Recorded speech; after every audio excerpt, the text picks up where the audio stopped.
O mga kabunyog, napanood ko yung presko na yan. Yung ano, yung mga DDS na yan. Yung mga leaders yan ng DDS, nag-ano sila, presscon o ano sila.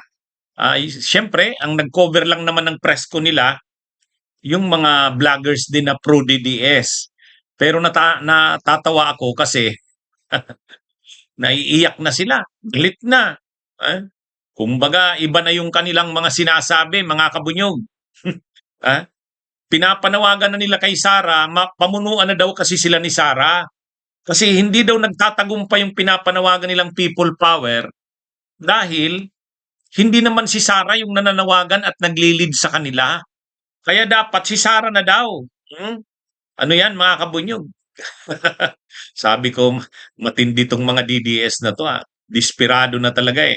Ah, Ano yan mga kabunyog? O tingnan nyo yan oh. Ito yung isa sa mga speakers doon sa press ko na yon. Si retired Captain Ray Valeros. Ito oh, tingnan nyo ang caption sa taas. Retired men in uniform at kampilan may matinding panawagan kay VP Inday Sara. Yun nga, oh, galit na.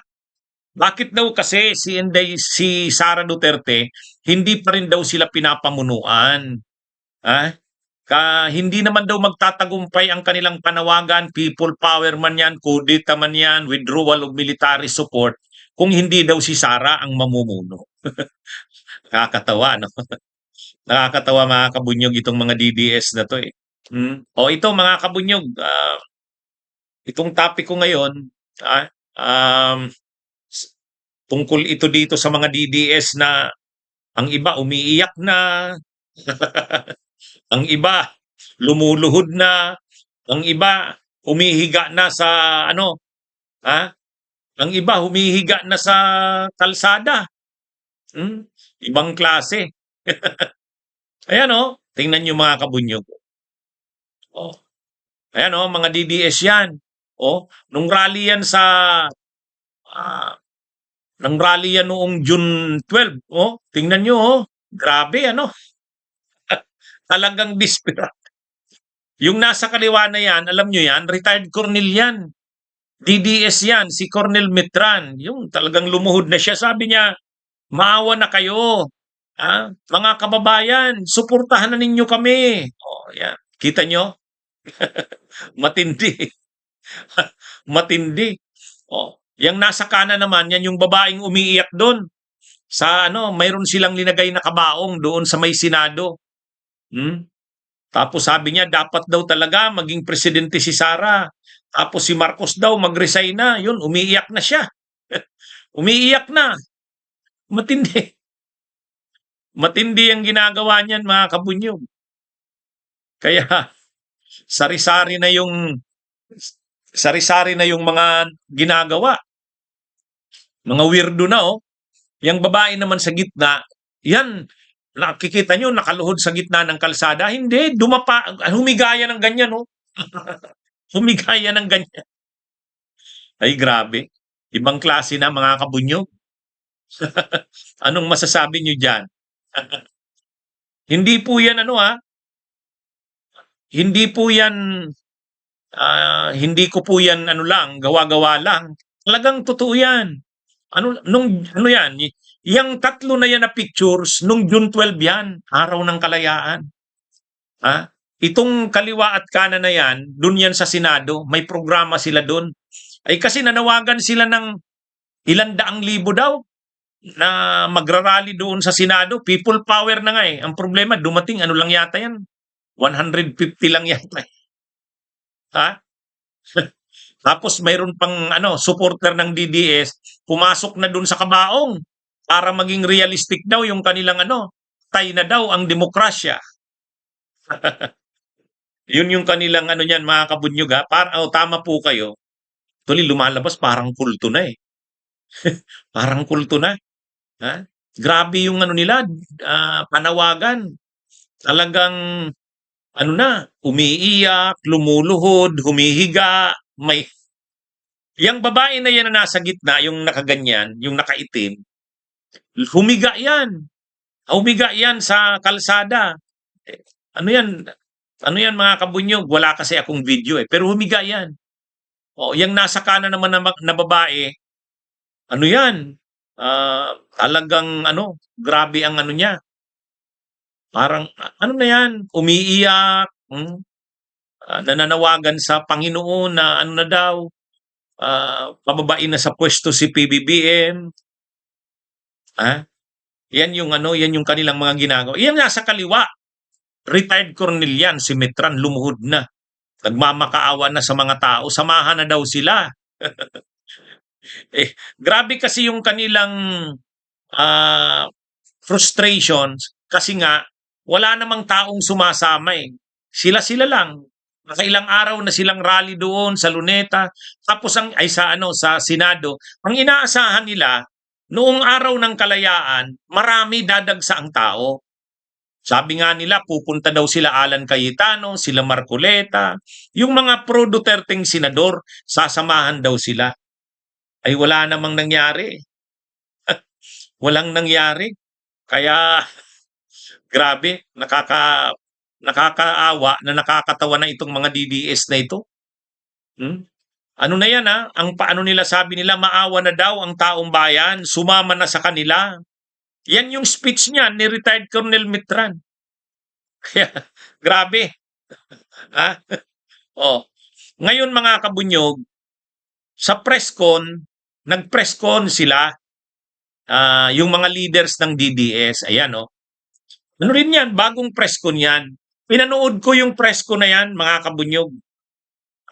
Ang ang ano nila, ang sinasabi nila sa presscon, lahat sila ng mga speakers, ang sinasabi nila, mga kabunyog, ano daw, ano ito, dapat daw kasi, si Sara Duterte na daw ang manguna sa kanila. Si Sara Duterte na daw ang manguna sa kanila. Kasi, ano yan wala daw nangyayari. Mga kabunyog, walang nangyayari. Nakailang panawagan na sila, kumbaga, hindi epektibo. Kaya ang sabi nitong mga leaders ng DDS, magiging epektibo lang ang panawagan nila ng people power kung si Sara mismo ang manawagan. Kaya ang panawagan daw nila kay Sara Duterte, i-assume na ang pamumuno. Siya na mismo ang manawagan sa mga tao. Kasi, kaya lang naman daw hindi nagtatagumpay ang people power nila kasi sila lang yung nananawagan, mga ano lang supporters lang ni Sara. Dapat daw ang manawagan na mismo ang vice presidente na daw. Kaya actually may halo na silang hinanakit kay Sara, yung mga tagapagsalita doon, sabi nila dapat kasi daw pamunuan na ni Sara yung grupo nila. At si Sara na mismo, yan ito. Isa sa mga medyo mainit na yung speech doon sa presscon ito Si retired Captain Ray Baleros. Sabi niya, ito nga ang caption, tingnan niyo sa taas. Retired men in uniform at kampilan, may matinding panawagan kay BP Inday Sara. Yan. Hindi, matindi talaga. Galit na yan. Si Ray Baleros, yung nagsasalita na yan. Retired captain yan. DDS. Ang sabi niya, dapat daw, sabi niya, BP Inday, pamunuan mo na kami. Sabi ni Baleros, may mga nakakausap daw siyang military, kaya naman daw hindi sumasama sa kanila, kasi hindi naman daw si Sara ang nananawagan. Pag si Sara na daw ang nanawagan, tingin daw nila, dadagsa ang tao. Yan na nga BP Inday Sara, andito kami, nananawagan. yan yung ano nila. Gusto kasi nila talaga magkaroon na ng people power. Sabi nito ni Ray Baleros, itong isa sa mga leaders ng DDS, ang sabi ng mga military daw, kasi dati siyang militar retired captain nga Sabi niya, may nakakausap niya daw ang mga nasa aktibo pang serbisyo. Hinihintay lang daw ang tao. Kapag ang tao daw ay dumagsa na, people power na, susunod na daw ang military. Yan yung kanilang pinapaliwanag. Kailangan muna daw ng mga tao nadadagsa sa EDSA, o kaya kung saan man. Sabi nila, kapag daw ang tao marami na, saka nasusunod ang mga military. Kaya naghihintay lang daw ang military. Yan ang sinasabi nito nila retired Captain Ray Baleros. Kasi ang military daw, hindi naman daw yan mauuna. Susunod yan. Parang katulad ng EDSA 1 at EDSA 2.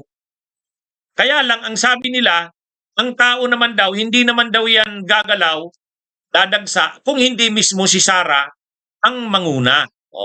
Kaya ang panawagan nila kay Sara Duterte, pangunahan na daw sila. Huwag na daw magdalawang isip si Sara Duterte. Kaya daw sila hindi nagtatagumpay kasi nga kukunti ang tao. Bakit kukunti ang tao? Kasi hindi naman si Sara ang namumuno, nananawagan. At dahil hindi si Sara ang nananawagan, hindi dumadagsa ang tao. Dahil hindi dumadagsa ang tao, kahit ang military, hindi sila sinusuportahan. Kaya umiiyak na ang ilan sa kanila, saka galit na. Sabi nila, BP Inday Sara, pangunahan mo na kami, pamunuan mo na kami. Bunyog, bunyog, halikan na kasama ka. Bunyog, kapag buklod ay may pag-asa. Luzon, Visayas, Mindanao, isa ang pananaw. Sa bagong Pilipinas ang bunyog isisigaw. Bunyog.